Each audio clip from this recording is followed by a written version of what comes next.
ladies, and welcome to The Talk with The Whole Parenting, the show where we talk about all things parenting. And I'm so happy to have you guys here today. Every one of you is a leader in your own right and has so much value to share. And I am very privileged to have you guys come on to talk to us about breastfeeding today in the Black community in diaspora. And today we have, I'm going to let you each introduce yourself. So if you tell us your name so that the people viewing can know a little bit more about you, your name, tell us something about you professionally if you like, and tell us something about you personally if you like also. And we will start with Bola. Doctor. All right. Yeah, sorry. All right. Well, good evening, everyone. Well, from the UK, it's evening. My name is Dr. Bola Dia. I am a pediatrician in the United Kingdom. My special interest is neonatology, so little babies. I'm a mother of two children, 10 and 9, a boy and a girl. So, yeah. But yeah, I'm delighted to be here and to talk to you about what I know about breastfeeding personally and professionally. So looking forward to it. Thank you, Dr. Tia. Dr. Chini? Hello, everyone. My name is Chini. I'm a medical doctor and a lactation consultant in the UK as well. And I'm the founder of the Milk Booster, which is a community for many moms about breastfeeding and all of that. And I'm a mom of 2, a 4-year-old and an 11-month-old, basically. So aside from breastfeeding, I love to travel and have some fun. Don't we all? Thank you, Dr. Chini. Dr. Charlemagne Badal. Hello, everyone. My name is Shirma Charlemagne Badal. I am a few things, but I have a PhD in social policy and social research. I've taught public health for a few years, worked with the government for a few years in public health. Most recently, I graduated from nursing school, and I am a fierce advocate for health equity, and I do public health consulting as well. I am a mom of 2. My oldest son is adopted. My youngest is 8 years old. And I am delighted to be with you today and looking forward to our discussion. Thank you so much. Thank you. And now we have Ramona. Ramona, can you tell us a little bit about yourself? Yeah, sure. Hi, everyone. My name's Ramona. I'm a trained breastfeeding support worker. I am also a more importantly, I'm a breastfeeding mum. I have breastfed my 3 children. I'm a mother to 3 children, a 6-year-old, a 4-year-old, and a 2-year-old. How old are you? I am a homeschool mum, so I fiercely support families and mothers in particular to homeschool their children. I encourage Black people to homeschool and home educate wherever that option is available, and that's me, to breastfeed. And I am an advocate for breastfeeding, and I've been following Black Breastfeeding Week for about 3 or 4 years now. Thank you, Ramona. So we all wearing many hats, and here is a mom. My name is Louise. For those of you who don't know me yet, who've never watched this before, well, my name is Louise. I am a mom of 2. I have a 9-year-old and I have a newborn baby. Newborn-ish. He's 4 months old. But I don't know, I think Dr. Dia will start to say you're pushing the boundaries of newborn there. He's 4 months old. I'm a breastfeeding mom. I have been a breastfeeding mom, extended breastfeeder. And I am the founder of The Whole Parenting. I'm also a family and child development consultant. and I host this online talk show, so to speak. Today, we have a lot to get through, a lot to discuss, because I don't want to miss a beat. We have a wealth of knowledge here today, and I can't tell you how excited I am to have you all on. And so we have an hour to do it, and I want to stick to time because I have a very bad habit of not sticking to time. So let's jump right into it. So last week on the parent panel, we had a parent panel last week about breastfeeding in the Black community. And we had a very engaging discussion with 5 breastfeeding mothers. And we spoke about the low rates of breastfeeding in the Black community. We also spoke about the disproportionately high rate of sudden infant death syndrome. And I want to carry on from there and dig a little bit deeper. So I want to start with Dr. Dia. And I want to begin from basics. Can you talk to us about the recommendations on the length of time a mother should breastfeed for and why? Okay. All right, I'll start. And I think the other members of the panel can join in as well, because I'm sure you all know as well. Yes. So just going with a professional body, because that's usually easy. So the WHO is who we tend to go to as recommendations for breastfeeding. And WHO kind of recommends, they did a 2011 recommendation. Well, it's obviously been ongoing, but the most recent one was from 2011. And it basically says to initiate breastfeeding within the first hour of giving birth. Yeah. So we talk about putting the baby skin to skin with mom, going on the breast as soon as possible. So within the first hour, baby should ideally be on the breast, breastfeeding. And then in terms of the duration, so they say, well, the WHO says exclusively breastfeeding for 6 months. And the reason, this is based on research as well. So for the first 6 months, babies should exclusively breastfeed. So not supplemented with anything else, just breast milk. And this is because it helps the baby's nutrition, growth, neurodevelopment. And then they say, following on from 6 months, you continue to breastfeed, but obviously add on solids or other foods, but continue to breastfeed for 2 years is what the WHO recommends. And different reasons for this. So the first 6 months would be because that's all the baby needs is breast milk, nothing else. And then following on from 6 months, you add other solids and other foods for it to optimize growth and development. And then the 2 years is particularly for the baby as well as for the mom. So research has shown, reduction in breast cancer if you carry on breastfeeding. So rather than just stopping at 6 months, up to 1 year, up to 2 years is actually very beneficial for the mother as well in terms of maternal health reasons, diabetes, breast cancer, reduction in all of those. So if you breastfeed. So in summary, it's from birth, all babies, exclusively for 6 months and continuation up to 2 years. And obviously longer if you can as well. There isn't you definitely stop by 2 years, but the health benefits would persist if you continue until 2 years. Okay. I don't know if anyone else has anything else to add to that. Anybody? Pretty much sums it up. Thank you, Dr. Dia. And to follow on from that, Dr. Dia, what are some of the benefits of breastfeeding? And I know this is quite basic, but I think we want to establish the foundation here for breastfeeding a child. But to add to that, as a pediatrician, in your practice, what do you see in children who are breastfed as opposed to children who are not breastfed? Or what do you see in children who are not breastfed as opposed to children when compared to children who are breastfed?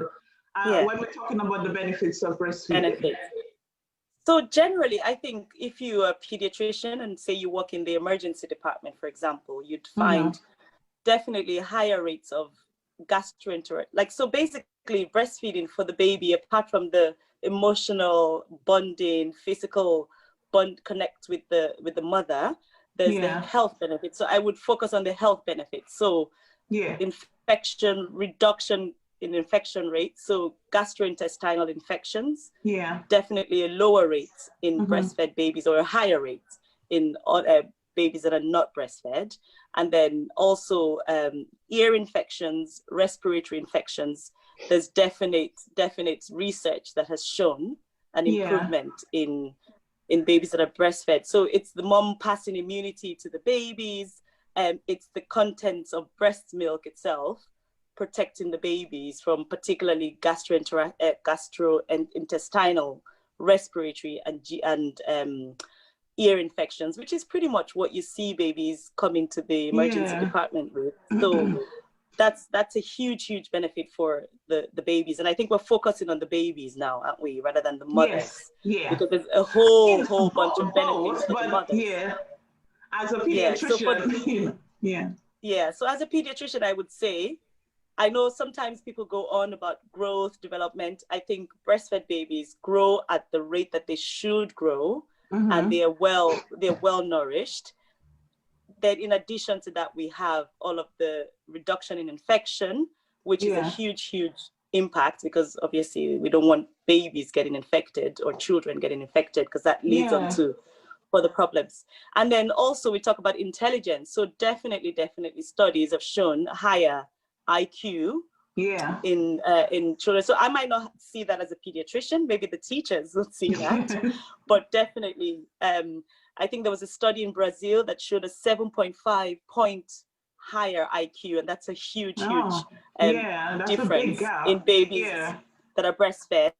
I know another study showed a 4.5 times higher IQ, but the Brazilian one was a huge study, and they followed these children even all the way up to 30, the age of 30, and they continue to see benefits. So higher IQ, higher reading, comprehension, mathematics in school, and then even further on to teenagehood and adulthood.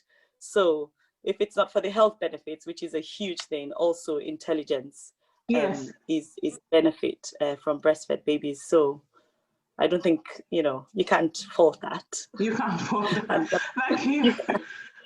Thank you so much, Dr. Dia. Yeah, I'm trying to think. I'm sure other people might have more to add, but that's what I would say. Would anybody like to add something else quickly? I would just say that they end up, from my experience, they end up being calmer babies, happier babies, just babies that sleep well. They sleep with their mother. They're kept close. So there is the attachment benefit. There is also the just that calming. It's easier to be able to calm a crying baby if you can feed them. Breastfeed them. You bring them close, which you can't sort of every time a baby cries give them another bottle of formula. So, that's a benefit as well that I would definitely add to that. Anyone else? I think that covers quite a lot, to be honest, and I think that's very compelling there. Moving on quickly to Dr. Charlemagne Badal. We are here today because we have a problem in the Black community. We have Black Breastfeeding Week for a reason, because we have a problem in the Black community. And it's good for us to understand the whys, the hows, the whens, etc. around it. Can you please speak to us about some of the barriers that Black mothers face when it comes to breastfeeding, including the history, socioeconomic, the history of Black breastfeeding, socioeconomic factors, and how this impacts the number of Black women who decide, make the choice to breastfeed, but also how it impacts the retention rates, possibly, of those who choose to breastfeed. Okay, so I think that part of the issue here is goes back to what you first mentioned, and that has to do with the benefits of breastfeeding to Black women in particular. Breastfeeding is beneficial to any parous woman, a woman who has actually given birth, but breastfeeding is particularly important for Black women because Black women face higher rates of mortality related to certain diseases, especially when it comes to cancers and invasive types of cancers. So there are significant benefits to breastfeeding for Black women. And I'm coming around to why I mentioned this first. A lot of Black women, and permit me to say that I am really speaking from a US context, mostly that's where a lot of my work has happened and more of my knowledge is. So this may not apply to women around the world, okay? But there are benefits to, significant health benefits to breastfeeding for Black women. Some of them has to do with cancers and other types of diseases as well. And you see that in the United States, Black women are disproportionately less likely to breastfeed, to both initiate breastfeeding and to continue breastfeeding for the recommended amount of time. And there are both individual factors, but there are also structural factors that play a role in why this occurs. There are several data and several studies out there that indicate, and I'm just gonna go straight to it. So permit me to just go straight to it. Straight talking. Straight to the point. Yes. The main reason for this is racism. And there are several theoretical frameworks out there as that suggest that racism is a distal mechanism by which Black women don't breastfeed or breastfeed at lower rates. And distal meaning it's not immediate, it's not close to the mom, it is a few steps removed if you look at it in terms of a conceptual framework, okay? So there are also, it can be argued that there are also proximal, which means closer to or immediately affecting the breastfeeding mom's decision to commence breastfeeding and to continue breastfeeding. And so that's kind of what I want to talk about, that context. As you know, in the United States, this country was founded on white supremacy and racism. In terms of how Black people were brought over to this country and how society was established, how our neighborhoods are divided, okay, designed, let's say designed, how our neighborhoods are designed, and therefore following that, how our education system, our housing, and all of those factors that directly influence health then fall. So you have situations where, because of our society being built on racist ideology that says that Blacks are inferior to whites, and Blacks are Black skin, Black people are an inferior race, you have a situation that is set up where the entire system, the entire society was really developed to perpetuate that belief that Blacks are inferior. And the society has been structured in such a way so as to produce evidence to support the ideas that have been put out there and sustained for such a long time that we are inferior. And that has to do with Blacks living in areas where there is a lot of exposure to toxicity, Blacks being in areas where they have lower access or, lower access to good education, lower access, therefore, to jobs that come with benefits. And in this country, a lot of our healthcare benefits and leave benefits have to do with the type of jobs that we have. And so we have a system that basically sets us up for failure. Okay, so moving a little bit closer now, we're talking about the structure, and there's so much more. I'm really just touching on just highlights, okay? Moving closer, we have a lot of Black women who occupy positions, work positions in this country that do not come with generous benefits. And that has to do with, of course, the type of education that you have had based on where you live, because the schools, you're zoned to certain schools based on where you live. But where you live has also been predetermined, okay? And the resources that go into that affect the type of education that you have, the quality of the education that you have, therefore the access that you have to certain type of positions and the access that you have to certain type of benefits. Now, why do these benefits matter? They matter after a woman has a child. Can I afford to stay home long enough to breastfeed that child for the initial period of time? And then do I have a job that is high paying enough or has the organizational culture that would support that continuation of the breastfeeding? And you find that in lower income or lower paying jobs, I should say, that you have less of these opportunities than in higher paying jobs. And so you have a situation where you're in a work setting where you get there, there are laws, there are mandatory leave laws, although that can be affected by how much leave you've used up while you were pregnant. If you were on bed rest, if you had a complicated pregnancy and you used up a lot of your time, there could be very limited time available to you post, right? In the postpartum period when you need it, when you need to breastfeed that child and nurture those initial relationships. But in the context of the quality of employment that we have, you can see that Black women are less likely to breastfeed, partly because of these types of jobs that we occupy.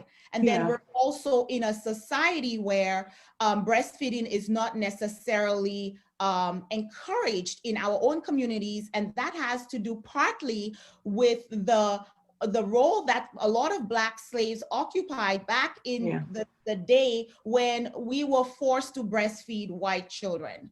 And so there are all of these historical issues and those current issues that affect a woman's decision in this country, a Black woman's decision in this country to breastfeed. And then I'll add one thing and then I'll stop.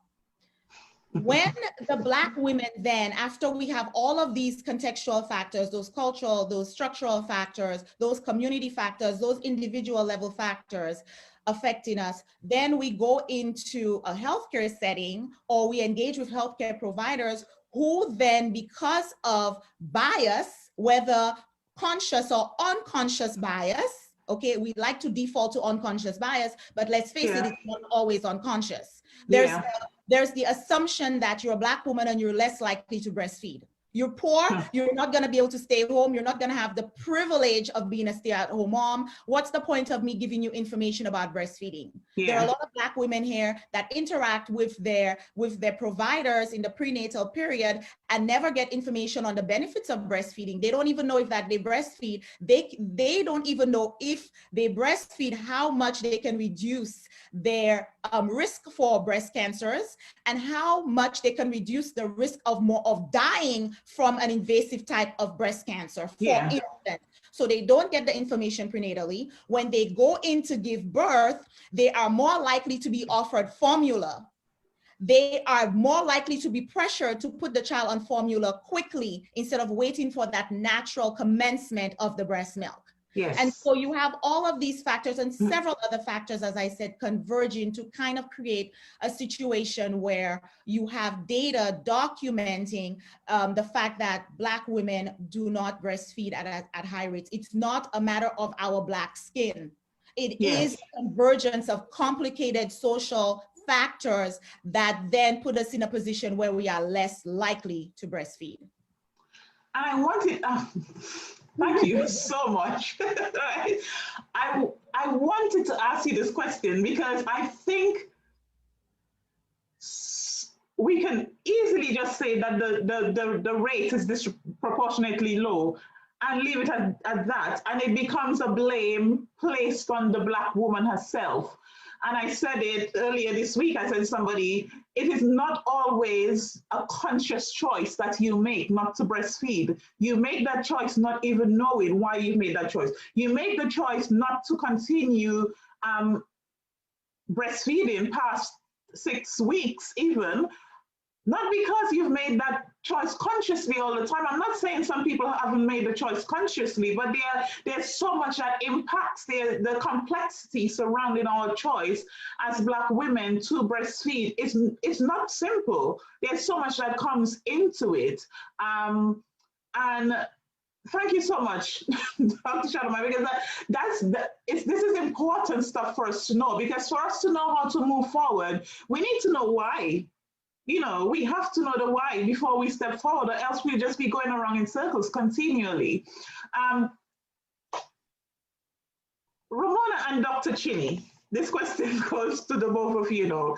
Now, an observation, and Dr. Shalomon Badal spoke a lot about things that happen in the US, and I think some of it will be applicable to the UK as well. But an observation, particularly in the UK, made by healthcare workers in a recent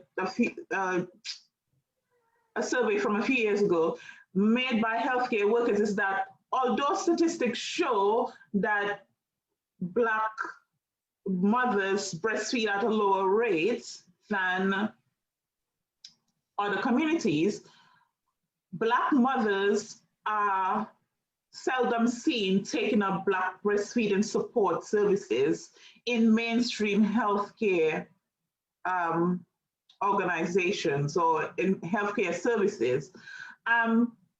In your experience, Dr. Chinny, as a lactation consultant, and Ramona, as a mama who is a breastfeeding mother, and who may have, you breastfed 3 times, you're still breastfeeding, and also as a trained lactation support worker, why do you think this is? And why do you think Black mothers are failing to engage with breastfeeding support services in the UK? Dr. Chinny, Ramona, whichever one of you want to go first. Ramona? Go ahead. You want me to go first? Go ahead, Ramona. Well, I would say there's a number of reasons. As I think as was said before, we don't always have a positive experience when we're in hospital. So it's once we are now postpartum, it's another professional on top of a negative experience. Yes. Coming to tell us what we are not doing right. And sometimes at this point, you've had enough. You want out and you're done. You've had a negative experience and you don't want another white woman coming to tell you, this is what you should have done. This is what you should be doing. This is what you're not doing right. You're not capable as a mother without my support and without my advice. It's very difficult to then take that that support and that advice in that scenario. Often those professionals don't look like us. Yeah. The leaflets that they will give us, the promotion that they will be putting forward, it doesn't have images of us. It doesn't present an image that it is something that is for us. And so already there's a hang up. I think as a culture, as Black people, as Black women, we do breastfeed. And as a result, we get our support from our family. Unfortunately, it's not always good support. It's not always good advice. Sometimes it comes with its own myths and bad practice that then makes our breastfeeding journey difficult. But we may not then lean to professionals because we are getting some form of support at home from our mothers, from our grandmothers, because we are still connected in that way. That system is still in place. And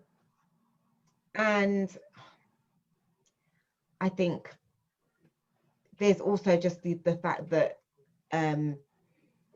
we're more comfortable than kind of seeking advice either from family, but then now that things are online, if we don't have to go to someone who doesn't look like us, who then we have to be vulnerable in front of, it's much easier to log into something, read, and then try and put into practice what we have read, which is not always easy. It's not always practical, but it's an easier solution than to become vulnerable in front of a professional that we are not 100% comfortable with. Okay, all right. Thank you, Ramona. Dr. Chinny? Yeah, so what I will say is, like, I don't know if you've heard of the 5 times more that's been happening, like, within the UK among mothers, like really highlighting the disparity between in the system. You can hear me, right? I can hear you. Yeah. Okay, good. So there's this 5 times more that highlights the disparity in the system against Black women in comparison to white women, even within UK. So everything maternal, going from pregnancy, labor and delivery, breastfeeding, and all that. And it shows that when you talk about the mortality of a mother, a Black woman, 5 times more likely to suffer, 5 times more likely to die, 5 times more likely to have a bad outcome compared to white women. And this is within the UK. Yes. So it's the same thing as Dr. Shema said, like, all these things run really deep. It's not just all that we just imagine on the surface. Yes. And in trying to counter it, really, as Ramona mentioned, when you are a Black woman and you're getting all the images, all the support system, everything available, you can't really directly relate to these people. It poses a huge gap. Like, I find it that even within the UK, I tend to have a lot more Black women reach me than white women. Not that I don't get white women. I do get white women, but it's like specifically a Black woman is more likely to be like, oh, I want to get in touch with her. Yeah. She will want to speak with me.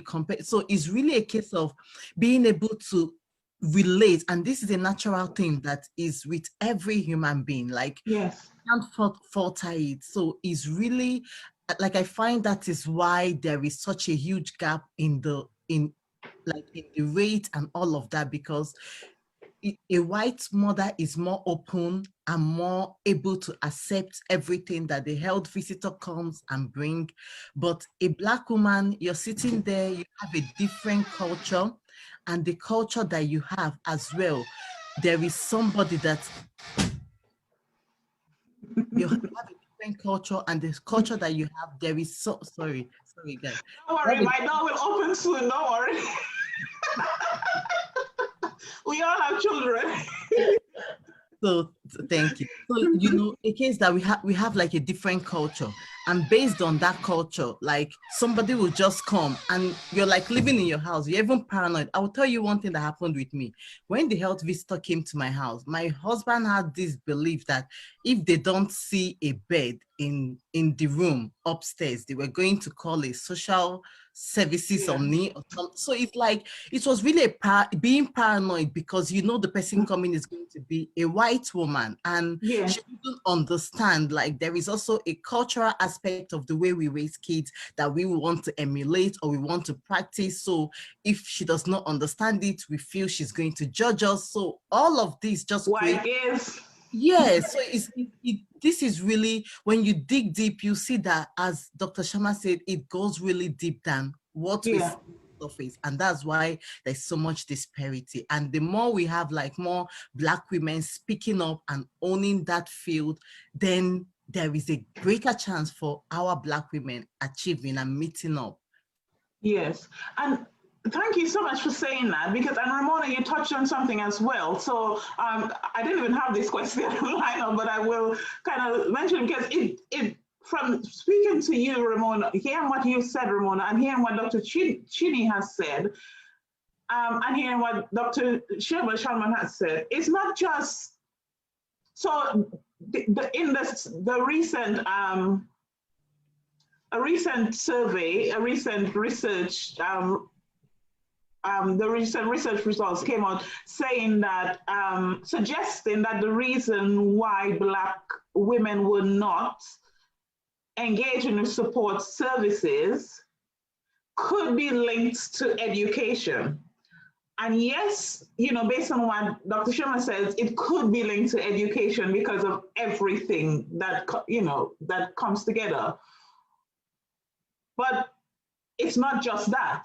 It is also because when I walk into the health visitor's office, when I go to weigh my baby, when I go to the breastfeeding support service, the posters on the wall do not look like me. Or yes, maybe there might be one person, token person. I just feel it's a token person. I mean, it might be my own issues, but it feels that way. And Dr. Chinny, you said, and it's so amazing that you said this, because I think I'm an intelligent woman.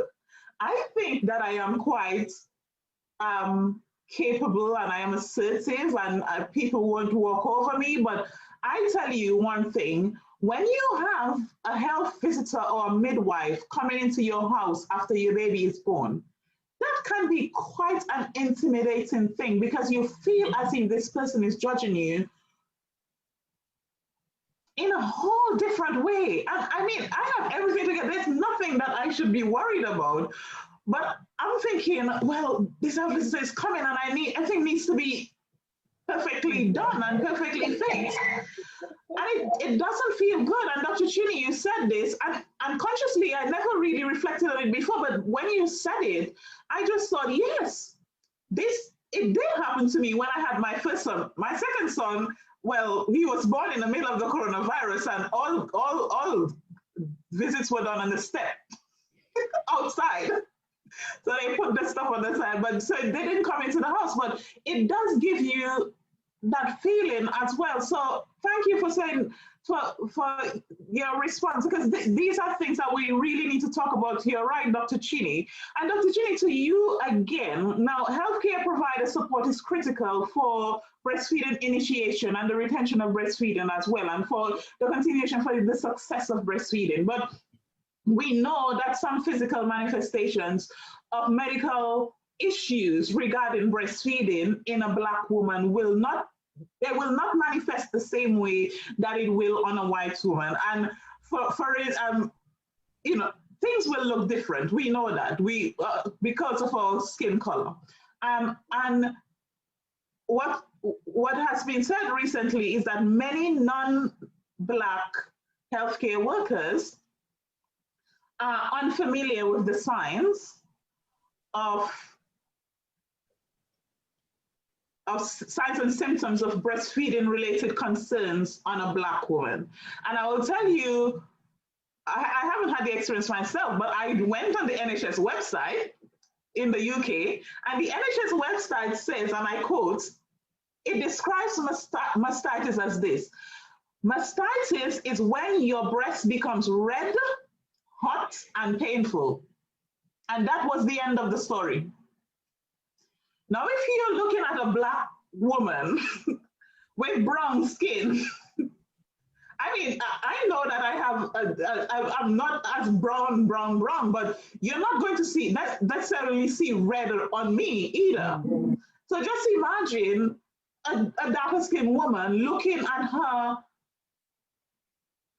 skin and having heat there and soreness, but there's no redness. It does not correlate. So even the NHS website tells us that non-white healthcare workers are not seeing us the way that they see everyone else, and not really catering to our needs. It feels that way. I don't want to say they're not catering, but it feels that way, necessarily, very, very much like what Shima was saying, whether it's conscious or unconsciously. Dr. Chinny, I wanted to ask you another question to that, but we're running out of time. So can you talk to us about some of the medical difficulties you observe with Black women trying to breastfeed throughout your career as a lactation consultant and a medical doctor? And also, what are some of the signs that Black women should look out for which could indicate a cause for concern And what should mothers do if they find themselves in these situations? So mastitis, for instance, if I go online, I'm not going to see, I mean, I'm breastfeeding now. If I go online, I'm going to be led astray by the description of what mastitis would be. So I would go away thinking I don't have mastitis when I really have mastitis. And I think it can feel, you can feel very isolated, and it can feel very daunting when you have an issue that your healthcare provider cannot pinpoint or cannot diagnose. And then you're there thinking, I really want to breastfeed, right? But this pain is so much, and nobody can tell me why I'm having this pain. And Shirma touched on it, you know, but sometimes we're made to feel as if we're a little crazy because we're having a pain that nobody can diagnose, when in fact, the healthcare worker is the one with the problem. So I digress, but Dr. Chuni, can you tell us some of the signs and symptoms of things that medical conditions or issues, breastfeeding issues that may arise when you're breastfeeding? Because we want some hope. We want women to know that this is happening, but it can be fixed. Okay. So basically, there is really, like, you know, when people talk about breastfeeding, it seems like it's just one streamlined thing, but I tell moms it's very wide. There's a big depth to it. Yeah. And one thing I always like, if there's anything I want moms to pick out, is that no matter anything that you feel related to breastfeeding, please don't sleep on it. Yeah. Just bring it to the attention of an expert that actually has an understanding of that. And it's okay to understand that it's not all doctors that have that in-depth knowledge. Yeah. So even if your doctor and your doctor gives you an advice, find someone that has a breastfeeding, a lactation, like someone that has knowledge in it. Because the truth of the matter is that many breastfeeding issues are not really complicated things, and they're not like chronic issues. They're things that if a mom comes to you early enough, you can help her see what is happening, help her see the way to come out of it, and before you know, she's dancing the next day. So, but when moms sleep on it, so these are the things I want any mom breastfeeding, whether you're a new mom, whether you're a first-time mom, no matter where you are. Like, I have never had mastitis, but I was close to it. And this is when my baby is like 10 months, because he's 11 months and he's still nursing. So I was close to it. What happened? Just one night, I tried to nurse him on one side. I forgot to switch to the other side. And I woke up the following day with this pain. And before I knew what was happening, everybody was hot. I was cold. Yeah. Like, so any breastfeeding mom, things you need to pick out: pain. Yeah. Pain, whether it's latching, whether your baby is attaching and then you're in pain, please don't sleep on it. Yeah. Don't wait and say, oh, they told you this is normal and maybe let me give it 2 more weeks. Please, no. Speak up. Like, no matter how early it is, speak up. Yeah. Get a support system that will show you the right way.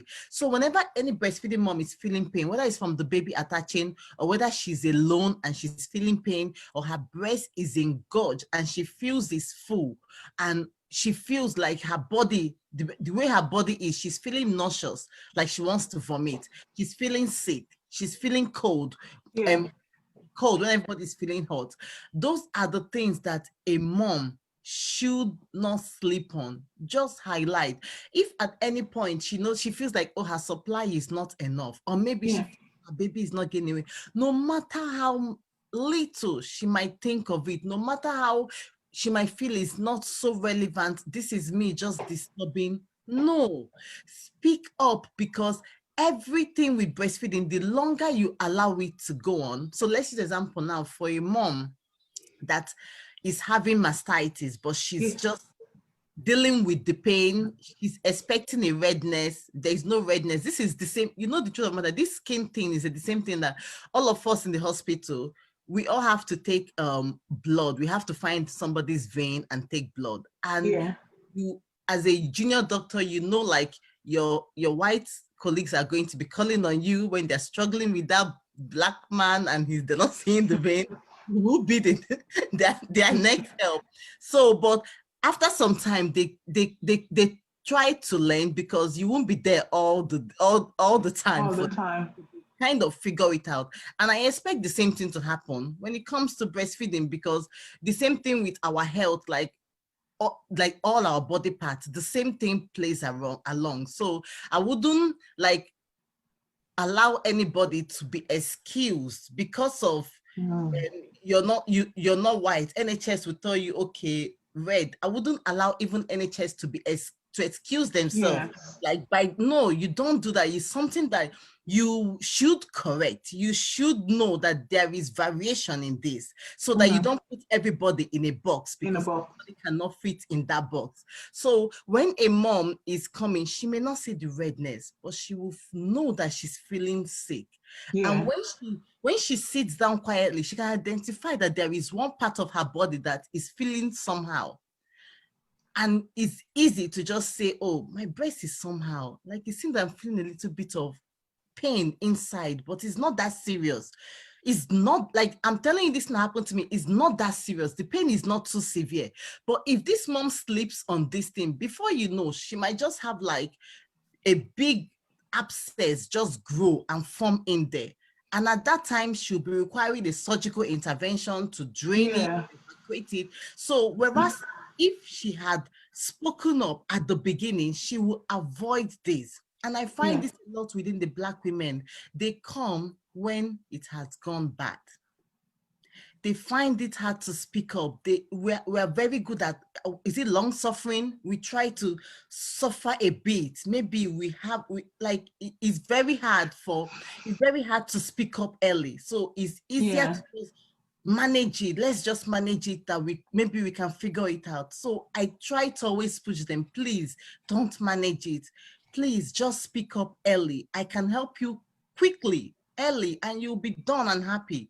Than if you wait with a bad latch, you're coming with a bruised skin, like your nipple has torn out. You know, if I'm even telling you something, you'll be like, no, I'm done. I don't want to go ahead with this. But if you came at that first day, at that second day, you would not even get to the ripped skin. You would not get to this real bad effects. So really, it's a case of no matter what, as far as it's in the breast, whether it's pain, whether it's low supply, whether it's like swelling, you're feeling lumps and bumps everywhere, or you're feeling unwell, please speak up. Yeah. Thank you, Dr. Chidi. Dr. Charlemagne Badal, we are very aware that what affects the general population also affects us as Black people. But we also are aware that there are additional complexities for various reasons. And you may have touched on some of this before, but Dr. Bola just spoke to us about the benefits of breastfeeding. Can you talk to us about some of the public health concerns around breastfeeding in general, but particularly as it relates to the Black community? So I know one would be, higher rates of breast cancer and all of that, but So what I'll talk about I'll touch on the issues. We already talked about the issues, but I want to contextualize it in the context of barriers. Breastfeeding, and then within the barriers, by illuminating the barriers, we also identify the opportunities for improvement and for addressing those issues. And so these are going to be on multiple levels. They're going to be on the individual level. We're going to look at the policies. We're going to look at like community-based initiatives and in general societal issues. And I'm going to keep this very, very brief.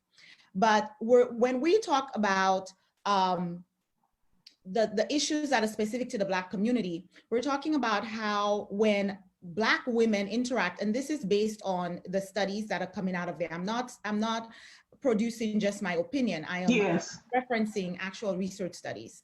So the research says that Black women are not provided with enough information, or as much information as their white counterparts during the prenatal period when they interact with health providers. So that's a barrier, that's a problem, and therein lies also an opportunity for providers to provide that information. As a matter of fact, in a qualitative study that was conducted in 2018, it was found that when Black women were surveyed before were provided for pre-test and a post-test, and the pre-test indicated a very low percentage of Black women who had the intention to breastfeed.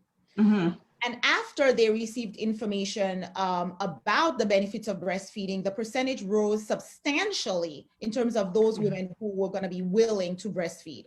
And so that is just one example of how providing information to us, to Black women, can help with the decision to initiate and to continue with breastfeeding.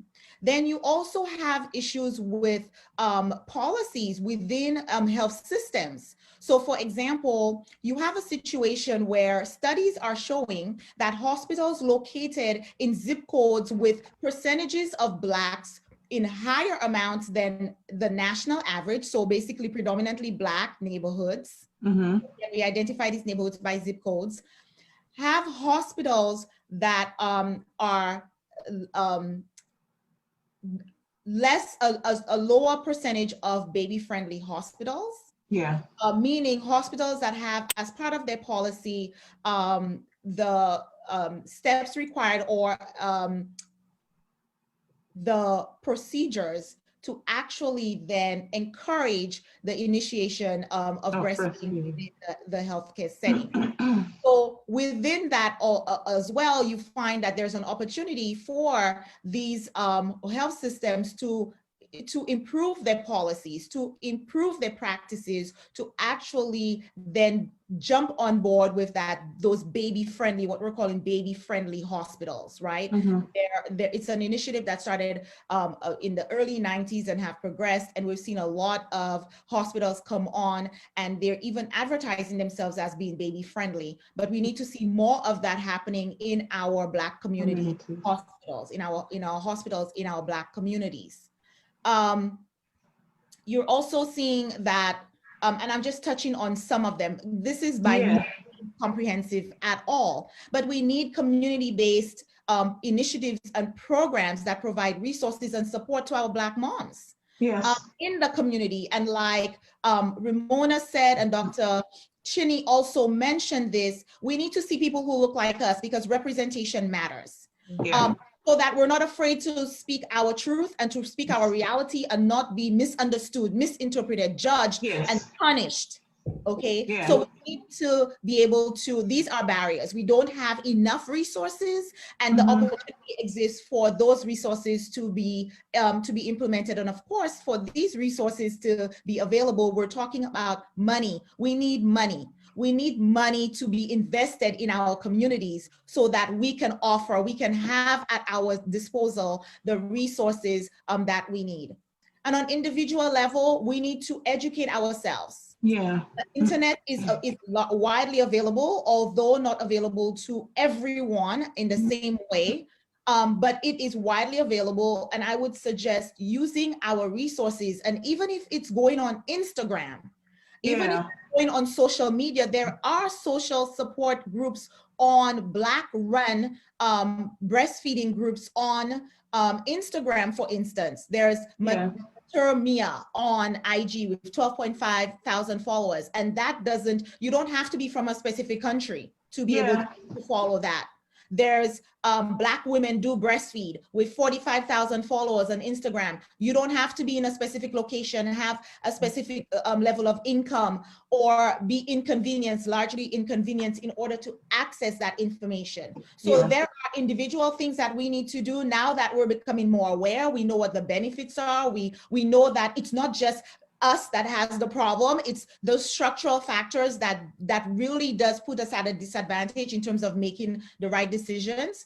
And then we want to see policies, we want to see community-based action and then a convergence of these actions then put us in a better position where we can then breastfeed, we can benefit as women, we can reduce our risk of breast cancer, ovarian cancer, endometrial cancers, all kinds of other things, but we can also have healthier, stronger babies who then have lower risks for chronic diseases like diabetes and hypertension.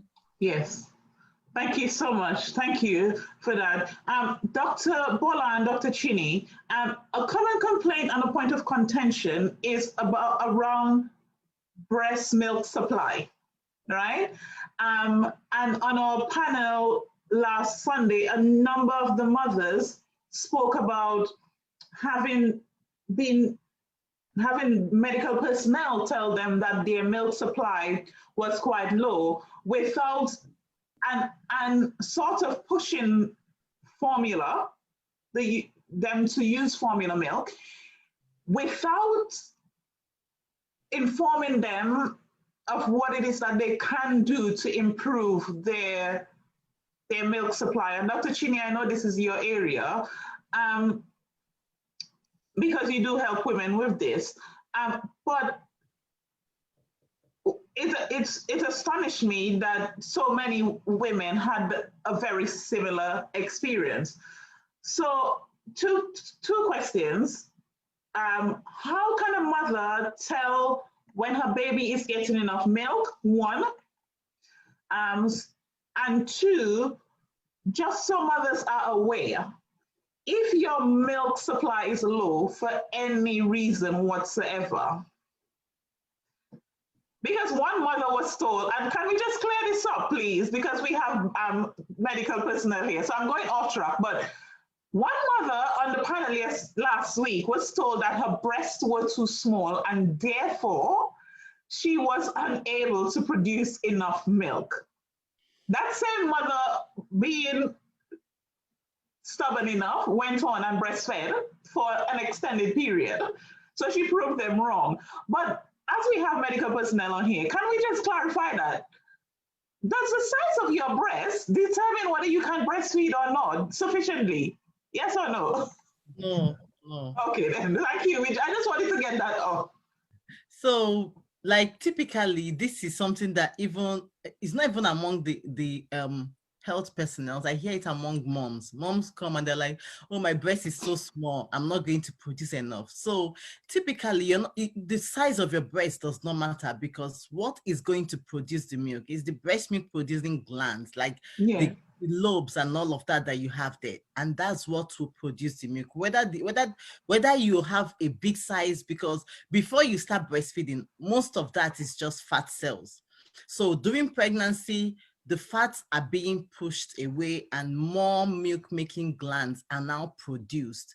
So, and is that your body just puts the breast through that process so that your breast can actually produce milk. So when people tell me this, I'm like, no, it's not possible. Yes, there is a very small percentage of women that have like insufficient glandular tissue, but these women is not in the side, like you cannot see them and you'll be like, okay, this is a model size, like, you know, a supermodel, the way the breast is small. Oh, that doesn't put her in that class of insufficient glandular tissue, because you can see someone that have like a 32B like cup breast, and then when you actually examine their breasts, you see that they fall in that category. And even at that category, it does not mean that they cannot produce some milk for their baby. It does not say, oh no, because of you fall in this, then no, they can produce some milk for their baby. So really, like, breast size does not matter. I even hear this with big breast women. They come and they're like, oh, that they say, oh, when you have the big boobs, it's just boobs. Like, there's no milk in it. And I'm like, who told you this? Where are you? So all of this, like, sometimes it just amazes me the way different ways they will just come up with it. So nothing like that. Your breast size does not determine whether you're going to breastfeed, produce enough milk or not. Every woman, like, I put women that had their baby via surrogacy, women that adopted, I have them producing milk for their babies. Even men can produce milk. So no mom should agree to be put in a box, because when I tell those women the first time they will come to me, oh, we're going to have you having milk for your baby, they're like, how? But I'm not carrying the baby. But it's just the body. You don't need all of that to produce milk. So no mom should believe that whole size and breast milk thing. Oh, that's amazing information. That's a whole other panel discussion right there. Yeah. Just to add, I think just to add to what Dr. Chinny said, and I've been, really, really, really enlightened with all of your talks. I think as a pediatrician, I get a lot of calls from, maybe midwives, about weighing a baby, for example, and saying, oh, the baby has not gained enough weight, or what should we do, and all of that. And I think as health professionals, we should be very careful in kind of just going straight to, oh, I think we should supplement. I think we need to be more like we have the information. We should encourage, or we should tell them, or we should advise on what we know or what we think would help to produce more milk, rather than focusing on the negatives. I tend to not be quick to go, oh, what's the weight, what's the percent weight loss, because we know they go on the 10%, 15%. I think it's much more, does baby look well, baby's peeing, all of that. And then it's more just, is mom getting enough sleep? Is she drinking loads of fluids? Is she sleeping when the baby's sleeping? And, all of those things. I think we should kind of focus more on the positives, because once we start, weighing and calculating and all of that, we're just making the moms get more and more anxious. Yes. And then it's now like a quantified thing. It's like a number thing. And I'm sure they'd get quite worried about weight, weight day, or they're going to weigh the baby today, don't poo, so that you'd weigh a bit more, kind of thing. So when I get those calls, I try not to focus too much on what's the percent weight loss. No. Yeah.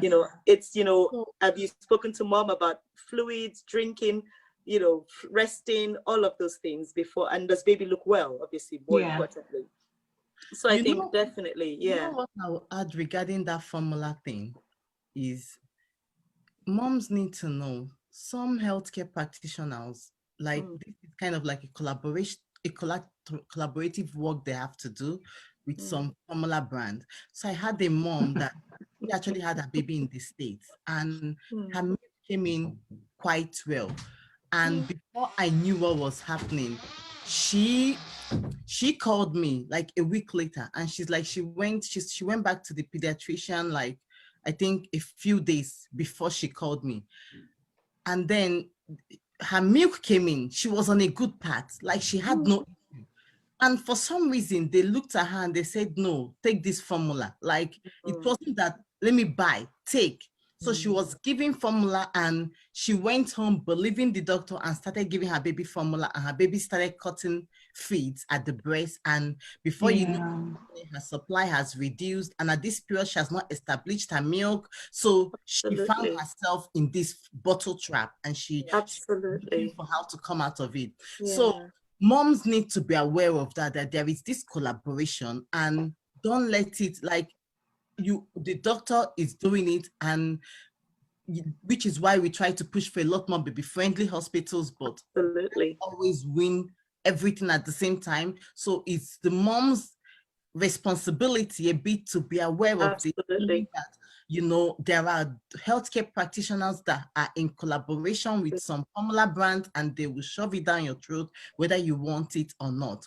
And when it comes to milk supply, I tell moms, I struggled with milk supply with my first child. So it was such a struggle, and that was where the milk booster was bettered. But with it, I was not able to breastfeed her till like 2 years and 6 months. Wow. And my second, I started breastfeeding, and I could tell the difference. At first, I had a crying baby.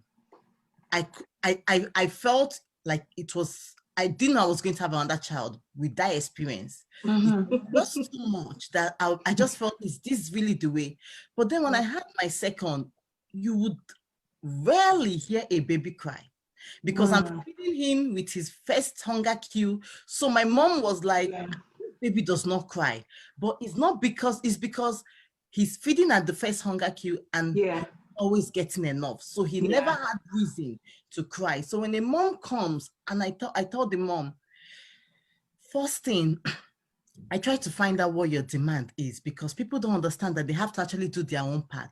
If you're taking milk and you're not nursing or feeding your baby at least 8 to 12 times, it's not going to work. So I come and I tell the mom, and the mom is like, oh no, I thought I should wait for my breast to get full and then I feed. And I tell her, no, you can expect those feeling sensation at the early time, but when you've gone long hours, but if you're depending on it to feed your baby, no, before you know, the it's milk education. is It's education. so they just keep Yeah. going. And I try to tell them, you have to first calculate the demand. So make sure your demand is on point. If it's not in point, and then after we've gotten the demand, then this is one thing I wanted to highlight. Some women, they are nursing their baby frequently, but then their baby is not gaining weight. Yes, And hide milk. baby is sitting at the breast all day, and the baby is sleeping, the baby is not gaining weight. And I tell the mom, so can you tell me, when your baby is at the breast, is your baby actually swallowing? Can you hear milk swallow? Can you see that your baby is swallowing? Like little things like this. And they're like, no, sometimes you just fall asleep. No, they give you all these things and you can easily figure out where the problem is. Yeah. Good to have your demand intact. It's good to observe your baby. When your baby is hungry and you put the baby at the breast, the baby should nurse and nurse to satisfaction, the same way you should feel when you've eaten to satisfaction. If your baby is at the breast sleeping off in 5 minutes and you come and put the baby the next time, they sleep the same thing, 5 minutes, and they're going long hours.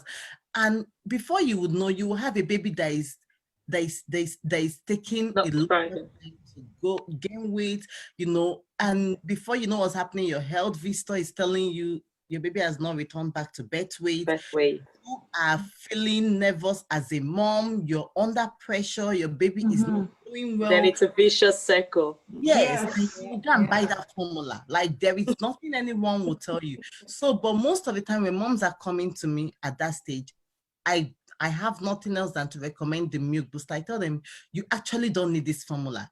Just come, give me like 3 days. We'll fit you back to where you're meant to be. Just do every single thing I tell you to do. Don't miss anyone. I put them on the product. I put them on the demand. I make sure that if there is stress, I try to tell them, okay, this is what we're going to do. We strike off everything that would like kind of regress our efforts. So, and before you know what's happening, the mom is back on track. So, like I said earlier on, many things and issues that arise with breastfeeding are things that are easily managed. Only we can come early. Ladies, we have done an hour and I have more questions for you all, but I don't want to keep you much longer. I feel as if there needs to be a part 2. Absolutely. I'm enjoying this. I do have more questions, but I might ask you all to give the answers and I might put it online or something.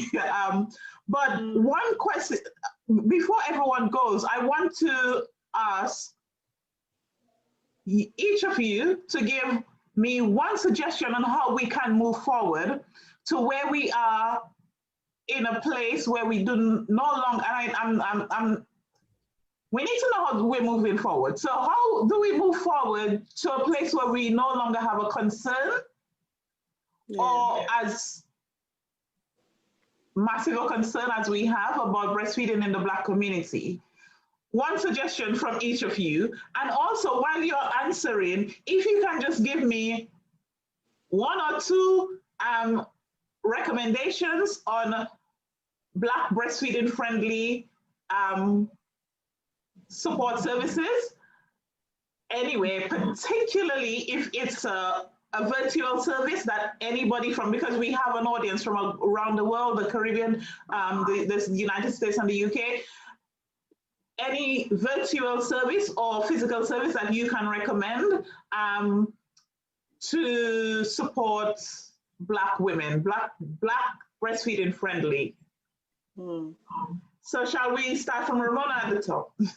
Okay, so I would say we need to be campaigning for funding in our communities. So many of our well, in the UK, it's our local authorities are reducing the services that they have in each borough. So what we're finding is that our boroughs are not providing as much face-to-face support as was once provided. It used to be, you know that there's a drop in and it's down the road and it's weekly. You've had a baby. Now, if you have to get in the car and drive 5 miles to the nearest one, you're less likely to do it. Yeah. Go into another borough to be able to get that support, you're less likely to engage with it. And so we need to be speaking up about the services in our borough. We need to be speaking to our councillors. We need to be voicing our concerns that actually the services are being reduced in our area and it's causing a problem. It's meaning that I'm not getting the support that I need. It's meaning that, you know, other mothers, it's not just you, it's the next generation, it's the children, the young people to come, it's the mothers to come. The service, if it's not available now, it's less likely to be available then. Once they cut a service, nobody says anything about it, that's money in their pocket. They're not going to start to think we need to invest. And so, you know, if you stop, we need to start speaking up about our concerns about the services in our local areas to ensure that that is meeting our needs and that it's within our vicinities, wherever within our communities, as opposed to us having to ship ourselves to where those facilities are available. Mm-hmm. Thank you, Ramona. You're welcome. Dr. Shiva? This is a hard question. It's not a hard question. Picking one answer is really hard. But this is what I would say. I would say we need to do everything we can with every opportunity that we have in every avenue to dismantle racism. Mm. When we dismantle racism, the more we chip away at it, it's the more we will see equity in our neighborhoods, in our schools, in our access to jobs, in our funding for our hospitals in our neighborhoods, in our community-based organizations that can greatly assist with breastfeeding and so on. So for me, it's voting, it's speaking up, it's taking action in anywhere that you work or any sphere of influence that you have, joining groups that are already doing it to, one, call it by its name, racism, identify what it looks like, and do everything we can to dismantle it. Yeah. Dr. Bola, Dia? Yeah, I think definitely education is key. And I feel like I listening to what everyone has spoken about, I think Black people, we definitely have this thing about maybe, you know, looking after ourselves and not necessarily reaching out. And I think that's the same even with the coronavirus, with a lot of things. I think we need to not suffer alone. I think we need to access the services that are there. It's for us as well. I'm talking about the UK now. I know America might be a bit different, but in the UK, you know, we shouldn't feel like it's not our place. It's our place and it's ours, and we should go for it. You know, we should access whatever services there are. And I know that, yes, there is racism and there is that not identifying with the people that you're, you know, that you have to approach. But in the same way, you should at least make sure that if there is a service out there that you can get, you should go for it. And the UK, apparently most of our hospitals are baby friendly, so we should always have like a lactation nurse or a lactation midwife, even in the neonatal service as well. Say if your baby is admitted in the neonatal unit, there is someone that you should be able to access, and you should get that access. And then in terms of the health professionals, I think we should definitely use our position not to judge or blame, but to encourage and to advise and to educate, because we know the benefits. A lot of women, I think if everyone knew the benefits, everyone would be breastfeeding. So some people don't know the benefits, and then also even some people know the benefits, but they need the extra help. So they should get access to that help. And we as professionals should help and should encourage rather than discourage, or rather than blame or judge or, you know, put people in particular boxes. I think we should try and get everyone breastfeeding, just like we try and get everyone vaccinated. Breast milk is even better than vaccines because it's got natural, you know, immunity. So I think we should definitely, as professionals, help and encourage, and as the members of the community, go for this help, reach out for it, ask for it, and don't be afraid to speak out and say what you want, and say, I do not want formula. I want my baby to get what's best, and breast is best. And kind of just be a bit more like, stand up for yourself and try not to let people bring you down, because, you know, that's what it seems like it's happening. That's what I would say. Yeah. Thank you. Thank you. Dr. Chini? Okay, so I agree, like really, knowledge is key. And once people have knowledge, have the information, they tend to actually do a bit more. And then, so what I expect, what I think will bring us closer, really. Remember when Black Lives Matter happened, you could see that there is such a difference when it comes to even, I think it was even like the school, the secondary school, their grading. Like the grading system was not favoring the Black community and the Black kids, something like that. So I never knew that until when that happened and it came out online. So why I'm highlighting this is that if all the system will have an understanding that for the Black women is a bit harder to get them to even attend a breastfeeding class. Why? When I was pregnant, the breastfeeding class was not enforced on me. Like any of the classes, the antenatal class are not enforced on you. They're optional. You have to decide that you want to attend, and then you will now go on and find your website. Like, it's not even a very straightforward, like, oh, let me just click a button and then that is, you have to actively go searching to figure out how to attend an antenatal class, talk more of a breastfeeding class. So, and when I went for the breastfeeding, because I said to go to see people that were there, and I was the only Black woman there. And I know for a fact that I'm not the only Black woman that is due to give birth in my city during that period. Absolutely. Yeah. So you would see that it would take a Black woman much more speaking and booking that. So if really that the whole system will understand that this disparity affects, like, it's just our nature, then enforcing it on us, because we are the ones that will suffer it the most. So if they can enforce it more on us, then more Black women will attend the classes to gain more knowledge, and then even proceed and have a chance. Absolutely. Yeah. That's really where I feel a lot of it, like as we said, it goes deeper than it does. It absolutely does, without even realizing. We, you know, even as a doctor, I find that the Black moms that have had babies tend to relate to me, or they want to talk to me, and they're more, and it's just natural. And I think we in this position should try our best and do what we can. But yeah, absolutely.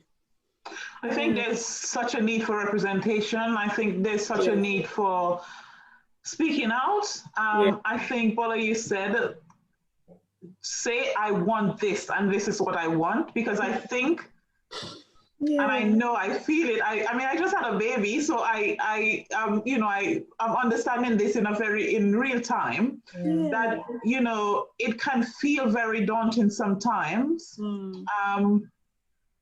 Let your maternal instinct. Your maternal instincts. and I think we need to be able to say, no, I'm not going to do this. I'm not going to take formula. I want you to show me how I can find support. And I want you to tell me how I can improve my milk supply.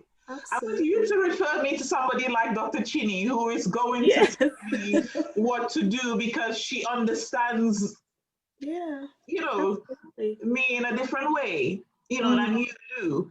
And I want that help. I don't want you to just flog formula on me for whatever reason you want to. I think we absolutely need to stand up for ourselves and be more assertive. There needs to be more representation. All of us need to be talking. We need to do everything we can to normalize breastfeeding in our communities. And Ramona, you are doing an amazing job at that. Thank you so much. And I think I am I'm trying. I don't think I'll be breastfeeding another baby. So I'm trying at this point in time to try and normalize breastfeeding. Even in the pictures that I share on social media, you know, normalize breastfeeding is a beautiful thing. And I think we need to emphasize that and start talk about the whys. Talk about why we are feeling the way we are feeling. And I'm just picking from everything that you all are saying to just kind of round this up. I think all of you may have forgotten the virtual, the support services, but let's plug Dr. Chinny here, because Dr. Chinny has helped thousands of women on their breastfeeding journey. And Dr. Chinny, you have a massive following, which says a lot about the work that you are doing, and you have good reviews and all of that about your services. So I think Dr. Chinny has her handle right there. So if you need that kind of support, I think Dr. Chinny has a service that she gives in America, in the UK and everywhere else. So let's kind of get on to Dr. Chinny. Ramona is also an advocate for breastfeeding and knows quite a lot in that field because she is trained. I think Ramona's handle is there as well, and I will add all of it later on.